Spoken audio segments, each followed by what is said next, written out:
हरे कृष्णा। भगवत गीता में भगवान श्री कृष्ण कहते हैं, ममे वांशो जीव लोके जीव भूत सनातनः।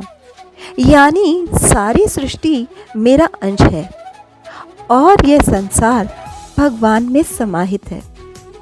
भगवान श्री कृष्ण के प्राण उस धरती में समाहित है जो है ब्रज भूमि। भगवान श्री कृष्ण की बाल लीलाओं की यह स्थली है। यहाँ पग पग पर भगवान ने अनेक लीलाएं रची हैं। भगवान श्री कृष्ण बड़े ही अद्भुत हैं। उनको हम चाहे जिस रूप में पूजें, वे उसी रूप में हमें दर्शन देते हैं। चाहे वो गोवर्धन रूप हो या बाके बिहारी जी और या फिर माखन चोर को। भगवान के प्राण जहाँ बसते हैं वहीं कृष्ण भक्तों का हृदय भी जाना चाहता है।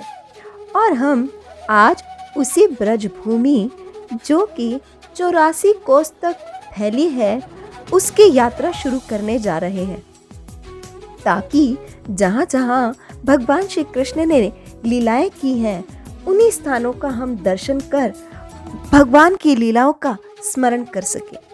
आज हमारी यात्रा का पहला दिन था। सभी भक्त अति उत्साहित थे। 84 कोस की दर्शन यात्रा प्रारंभ करने के लिए आज सभी के मन में बहुत सारा उत्साह भरा था। आज हम दर्शन करने वाले थे श्री धाम वृंदावन का, जो कि भगवान श्री कृष्ण की सर्व प्रिय भूमि है। श्री धाम वृंदावन का दर्शन करने के लिए सबसे पहले हमारी पद यात्रा यमुना जी पर पहुंची। वहां यमुना जी का पूजन किया, क्योंकि इस धरती पर 3 ही चीजें हैं जो कि भगवान श्री कृष्ण के समय से ही उपस्थित हैं। पहली यमुना महारानी, दूसरी यह ब्रजरज और तीसरे गोवर्धन जी। तो इसीलिए सबसे पहले हमने यमुना महारानी का ही पूजन किया।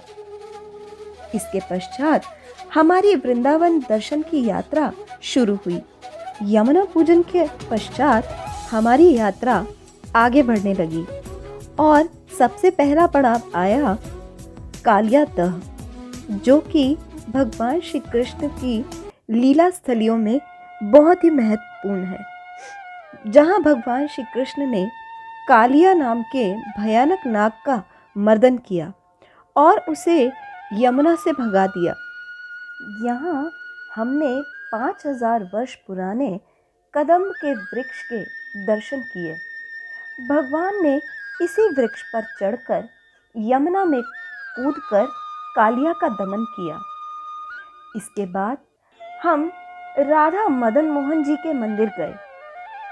इस मंदिर के विग्रह के बारे में यह बताया जाता है कि राजा वज्रनाभ ने 3 मूर्तियां बनवाई: राधा मदन मोहन, राधा गोपीनाथ और राधा गोविंद देव जी।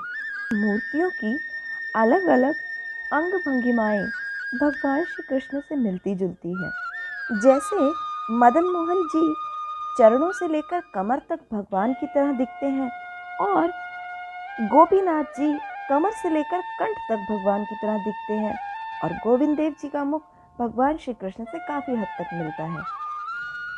यहीं मदन मोहन जी के मंदिर के नीचे उतरकर षट गोस्वामियों में से एक सनातन गोस्वामी जी की समाधि हमने दर्शन की। वास्तव में भक्ति में आने से पहले एक मुगल राजा के यहाँ यह मंत्री थे, परंतु भगवान कृष्ण की भक्ति की अनुभूति पर उन्होंने सब कुछ त्याग कर भगवान श्री कृष्ण की शरण ग्रहण की। हमारी पदयात्रा अब आगे बढ़ने लगी और हमने चीर घाट और श्रृंगार घाट के दर्शन किए, जहां भगवान श्री कृष्ण ने गोपियों के वस्त्र चुराए, और श्रृंगार घाट पर जहां उन्होंने कई बार राधा रानी जी का फूलों के साथ श्रृंगार किया। चलते चलते हमने इमली तला के भी दर्शन किए। कहते हैं कि यहाँ जब चैतन्य महाप्रभु वृंदावन आए तब सबसे पहले उन्होंने इसी स्थान पर रहकर भगवान श्री कृष्ण की भक्ति की। आगे बढ़ने पर हमने केशी घाट के दर्शन किए।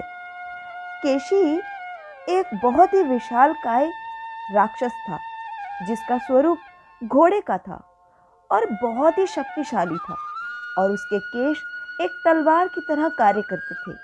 इसी भीमकाय राक्षस का उद्धार भगवान श्री कृष्ण ने इसी स्थान पर किया जिसे केशी घाट कहते हैं। हम और आगे बढ़ने लगे और अब हमारी यात्रा वंशीवट पर पहुंच गई, जहां गोपियों को बुलाने के लिए भगवान श्री कृष्ण ने मधुर मधुर बंशी बजाई, जिससे वे सब सुध बुध खोकर भगवान श्री कृष्ण के पास आ गई। यह तब हुआ जब भगवान श्री कृष्ण ने सभी गोपियों के साथ महारास करने का सोचा। यहाँ आज भी शरद पूर्णिमा के दिन महारास होता है। अब हम अपने आखिरी पड़ाव पर पहुंच गए थे, जो कि था निधिवन।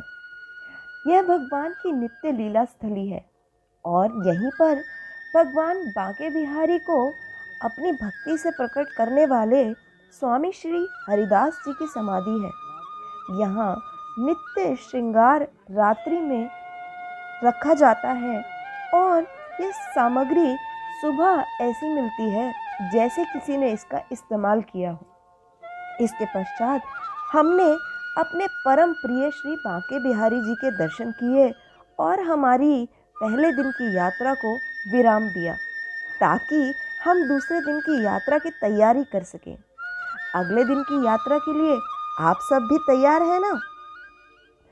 तो आज का मेरा अनुभव क्या रहा, मैं आप लोगों के साथ शेयर करती हूँ। आज के दिन की यात्रा का आनंद ऐसा था जैसे कि अविस्मरणीय कोई आनंद प्राप्त हुआ हो। मुझे आशा है कि आपको भी आनंद आ रहा हो।